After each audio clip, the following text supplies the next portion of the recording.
Bonjour, alors aujourd'hui je voudrais présenter mes brutasses, mes gros couteaux, mes couteaux de survie, des couteaux que j'adore, des couteaux que quand on aime les couteaux à lame fixe, quand on aime les gros couteaux, je pense que ce sont des couteaux qu'on est obligé d'avoir pour différentes raisons. D'abord parce qu'on les trouve beaux, et puis surtout parce que ce sont des couteaux de survie, des vrais couteaux de survie, des couteaux extrêmement solides, increvables, avec une lame très épaisse. Le principe du couteau de survie,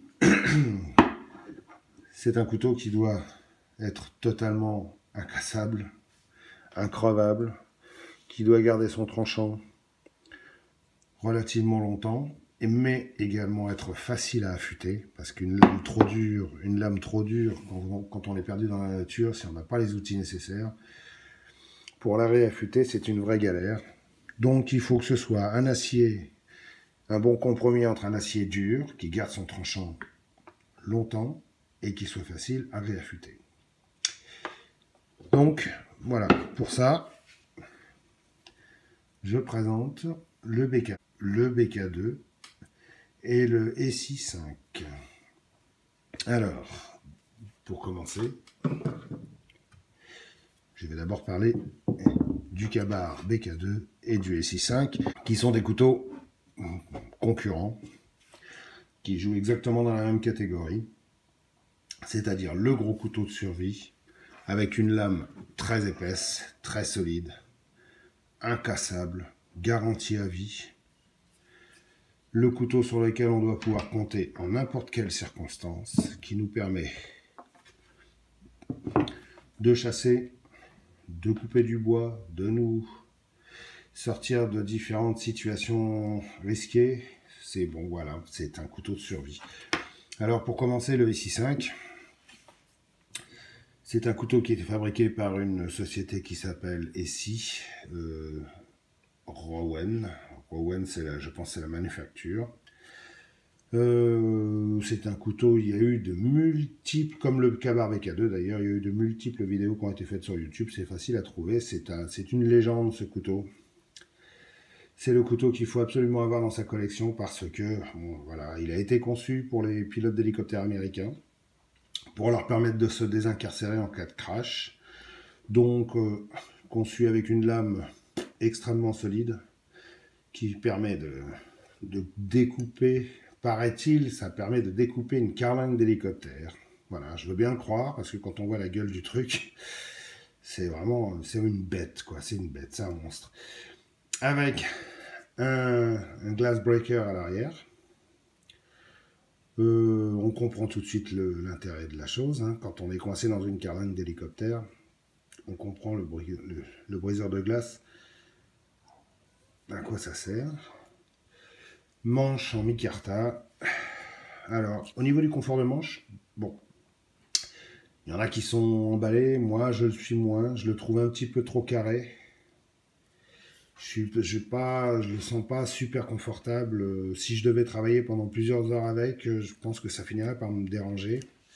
Je me sens pas super à l'aise avec.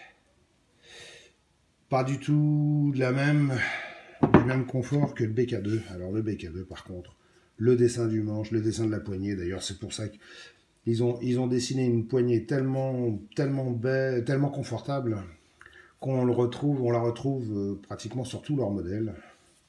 Alors le BK2, quand on l'a en main, c'est un bonheur, quoi, vraiment. Ça tombe, moi en tout cas pour ma main, ça tombe parfaitement bien. On a la main bien calée à l'avant comme à l'arrière, avec un gros talon dépassant. La lame qui dépasse ici, qui permet de s'en servir comme marteau éventuellement. Mais c'est surtout vraiment le confort de cette lame bien arrondie. On sent qu'on peut faire des choses pendant des heures avec sans avoir d'ampoule. Bon. Par contre, les grosses vis, ça fait un peu rustique quand même, je trouve. C'est pas très esthétique, mais bon. Alors, les seuls défauts qu'on peut reprocher à ces plaquettes de manche de chez Baker, bah, c'est qu'elles sont glissantes. Voilà. Alors il y a la possibilité de la remplacer par des plaquettes identiques en bicarta ou dans d'autres matières en G10, etc., etc. Parce que là, ce qu'ils ont filé, là, c'est très glissant. Mais apparemment, bon, s'ils les ont pas changés, s'ils les ont pas modifiés, et si ça fait des années que c'est comme ça doit convenir quand même à certaines personnes. Moi, j'ai suivi les conseils de tous les utilisateurs qui n'aimaient pas ce côté glissant. J'ai mis des morceaux de chambre à air, voilà, et ça change vraiment la vie. Une fois qu'on a mis ça, ça colle au doigt, ça ne bouge plus. Et là, on peut travailler pendant des heures et des heures et des heures sans vraiment aucune fatigue. Je ne dirais pas la même chose du SI5. Franchement, j'aime beaucoup le micarta. C'est un super grip. C'est bon, je trouve que ça a une bonne gueule. Voilà. Mais par contre, le côté un peu trop carré des poignets, là, c'est un petit peu ce que je reproche à toute la gamme SI, c'est que les manches sont un petit peu, comment dire, un petit peu trop étroits et trop anguleux. Et moi, ça me correspond pas, ça correspond pas tout à fait à ma main. Il y a beaucoup de gens, c'est pareil, hein, et si quelqu'un qui écoute beaucoup les utilisateurs, s'il y avait un vrai désamour des gens, de la part des gens concernant la forme de ce manche, oh, j'ai avalé un chat, moi. Bon, bah, je pense qu'ils auraient modifié légèrement les trucs. De toute façon, on peut trouver des plaquettes en G10 avec des formes plus arrondies, plus voluptueuses, j'allais dire. Mais voilà. Bon, moi, personnellement, je suis pas fan du confort de ce manche. Par contre, bon, la gueule, ça n'a rien à dire. C'est un beau couteau. Il a une gueule magnifique. Une ligne superbe. Le BK2 aussi d'ailleurs, je le trouve assez joli. D'ailleurs, c'est son design qui m'avait fait craquer au départ. Il y a une sacrée différence de prix quand même, hein, parce que celui-ci, le SI, fait le double du Ka-Bar. Pour quasiment le même prix, le prix d'un SI5, vous avez le BK2 plus le BK9. Alors le BK9, on ne le mettra pas dans la catégorie. On ne le mettra pas dans la catégorie des couteaux de survie parce que c'est plus un couteau de combat, un vrai gros couteau de combat avec une lame extrêmement longue, plus fine pour avoir un poids plus modéré. Exactement les mêmes plaquettes, sauf que comme la lame est plus fine, on a moins la sensation d'avoir la main remplie. Par contre, toujours le même confort au niveau de l'avant et de l'arrière du manche, là, c'est vraiment... Quand on a la main calée dedans, ça bouge pas du tout, c'est impeccable. Surtout avec un morceau de chambre à air, comme j'ai fait. C'est un couteau, quand on l'a en main, il est très bien équilibré, avec un poids légèrement sur l'avant, mais pas trop.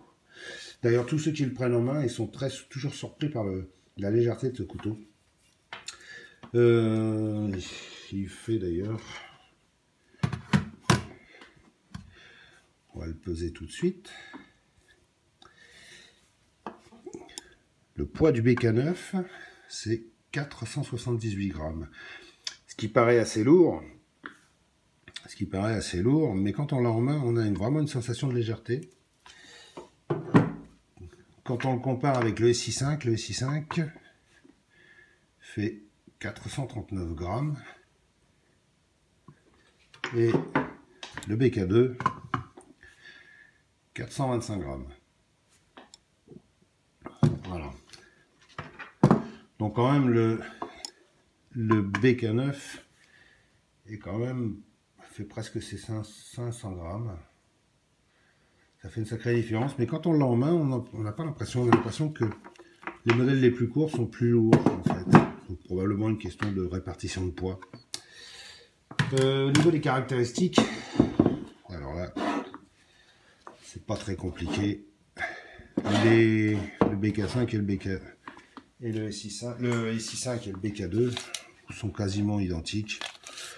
Longueur de lame 13,5, presque 14 cm. Même chose sur l'autre. Bon, longueur de lame du BK9, 23 cm.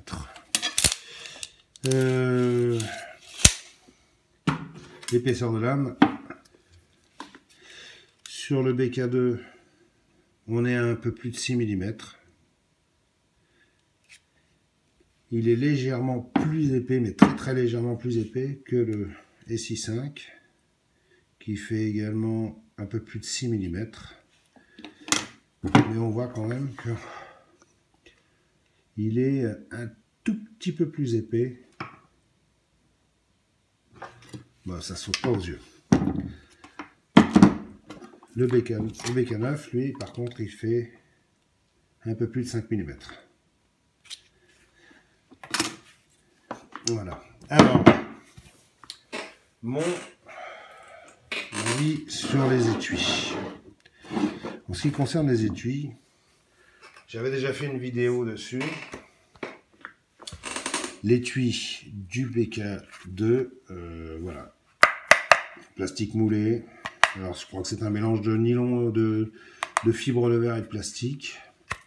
Alors, il y a eu beaucoup de reproches qui ont été faits sur cet étui. Il a une excellente rétention. Le moulage est très bien fait. Il y a une super rétention. Ça ne bouge pas du tout. Par contre, moi, j'ai un problème que j'ai testé. J'ai même fait une vidéo dessus. J'avais entendu dire que cet étui avait tendance à désaffûter le couteau. Quand on rentrait et qu'on le sortait, à cet endroit-là, le tranchant a tendance à frotter et à se désaffûter. Moi, j'ai fait un test et bon, j'ai trouvé que c'était vrai. Voilà. J'ai passé le couteau à la pierre fine pour lui redonner un petit peu de rasoir. Et puis après plusieurs entrées et sorties dans l'étui, quand je faisais un test de coupe, un test de rasage, ça voulait plus rien raser du tout. Et après un passage à la pierre, boum, ça recommençait tout de suite. Donc, je pense que cet étui a tendance à désaffûter la lame. Pas beaucoup, mais voilà, quand on est, si on veut faire des tests rasoir, voilà, je pense que l'étui est pas top pour ça.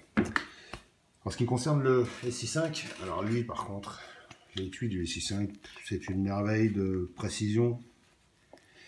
C'est une merveille de précision et de qualité. C'est du Kydex, ça bouge pas, c'est super bien fait. C'est un claquement bien rassurant. Il y a un système de verrouillage, c'est un brevet de chez SI qui permet, hop, de complètement verrouiller le couteau. C'est vraiment bien fait. J'y ai adapté une pochette en nylon vendue par SI avec à l'intérieur une petite boîte de chez eux. Vous voyez, c'est le format traditionnel qu'utilisent les Américains. C'est les boîtes de bonbons qu'on trouve partout. Je me souviens plus du nom. Bon, dans cette petite boîte, j'ai mis voilà la carte SI. Je ne sais pas si ça sert à grand chose chez nous. Sous nos contrées, un petit fire steel, un grattoir, un briquet, voilà, et quelques petites choses pour faire un feu rapidement si je me trouvais paumé en pleine nature. Bon, ça risque pas de me servir à Paris, ça c'est évident. Autrement, bon ben voilà, cet étui, le clip ceinture, il est ce qu'il est, c'est du métal.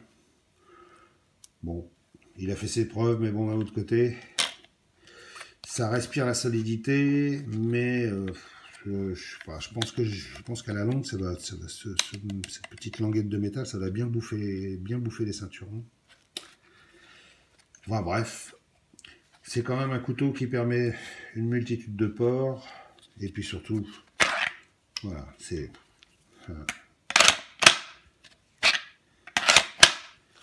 de la haute précision. C'est de la haute précision. En ce qui concerne le BK9,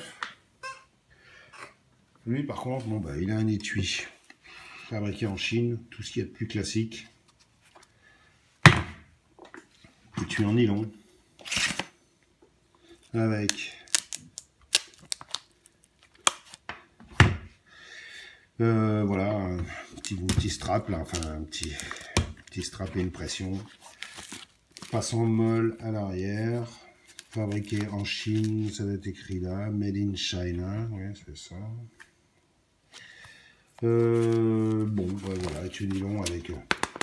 ça se balade. L'avantage, c'est que c'est un étui gaucher ou droitier, peu importe.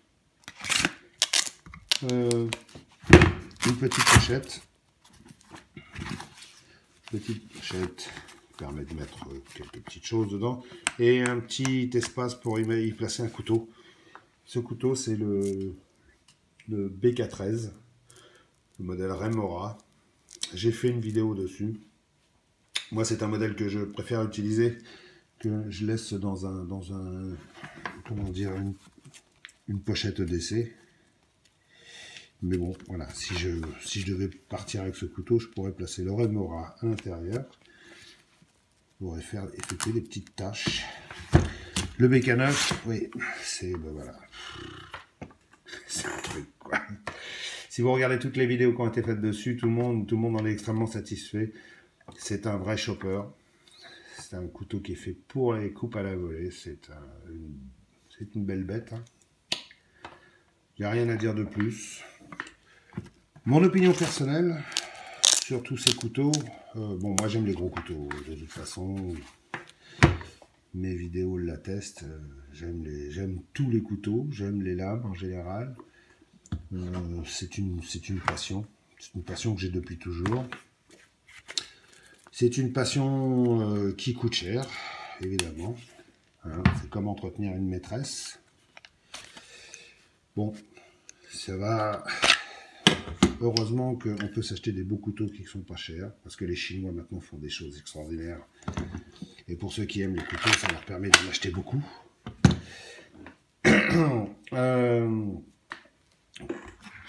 Que dire de plus? Bon, c'est une passion qui, voilà, qui coûte ce qu'elle coûte. Je passe pas ma vie à acheter des trucs, mais par contre, quand j'ai envie de quelque chose, malheureusement, c'est un peu, comme tous les amateurs de couteaux me comprendront, quand on en achète un, on commence déjà à penser au suivant. Et c'est un puits sans fond. On a l'impression que ça s'arrêtera jamais. D'autant plus que bon, on s'intéresse, on regarde ce que les autres ont, la façon dont ils en parlent, les tests, etc., etc. Et hop, instantanément, on a envie d'un nouveau. Et voilà, ça ne s'arrête jamais. C'est avec tous les couteaux que j'ai. Je pense pas que j'aurai l'occasion de les utiliser tous. Hein, je vis à Paris. Pour avoir un peu de nature à Paris, c'est compliqué. Il faut s'éloigner vraiment beaucoup. Pour avoir de la nature déserte, alors là, il faut s'éloigner encore plus, parce que c'est très... Même dans les forêts environnantes, on ne peut pas se balader, au bout de 30 minutes, on croise quelqu'un. Et puis, débarquer comme ça, dans la forêt, avec tous ces couteaux, et faire des tests, c'est le meilleur moyen de se retrouver au commissariat de police du coin. Voilà. Donc, pour les essayer, pour les tester, c'est compliqué. C'est des couteaux que j'ai pas eu l'occasion d'essayer encore parce qu'ils sont trop gros. Et évidemment, quand on sort ça dans la forêt, il y en a qui s'enfoncent très très profondément dans la forêt pour retrouver un peu de tranquillité. Moi, jusqu'à présent, à chaque fois que j'ai essayé, j'ai croisé des gens. Paris, c'est un peu l'enfer pour ça. C'est que si on veut un peu de solitude, ça devient compliqué. Donc, il n'y a que la période des vacances où on peut s'éloigner un peu de la civilisation et aller goûter les joies de la nature. Mais alors, le problème, c'est qu'on ne peut pas emmener tous ces couteaux avec soi. Donc, il faut choisir. Donc, en général, j'en emmène 2 ou 3 et je ne prends pas les plus gros parce que les petits couteaux sont quand même plus faciles à sortir, à trimballer avec soi. Et voilà, c'est... Mais bon, quand on les aime, c'est difficile de s'en passer. Et c'est toujours le dilemme, c'est lesquels je vais emmener. Voilà. Donc, en conclusion, si je vais en choisir un seul sur les 3,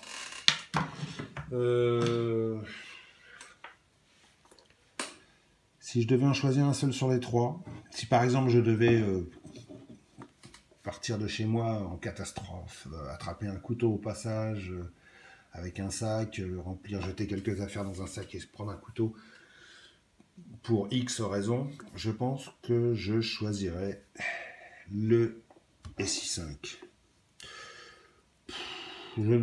Parce qu'il inspire réellement confiance. Voilà, on sent qu'il a été vraiment conçu pour ça. Il a un glass breaker à l'arrière, ce qui rend beaucoup de service. Il a un acier, bon, c'est du 10,95. Alors évidemment, les couteaux de survie. L'intérêt, c'est de trouver un bon compromis entre une lame qui va tenir son tranchant assez longtemps, mais qui soit assez facile à affûter, parce que quand on est paumé en pleine nature, on n'a pas toujours sa pierre à affûter, etc., etc. Donc parfois, on est obligé d'affûter ça un peu à l'arraché sur des rochers ou en utilisant un caillou. Et un acier trop dur, eh ben, c'est la galère, on ne peut pas. Voilà.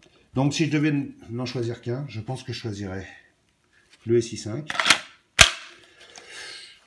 Pour la qualité de son étui, sa solidité, la qualité de sa lame, cette pochette et puis son petit kit survie, voilà, on attrape ça à la volée, on fout ça dans son sac.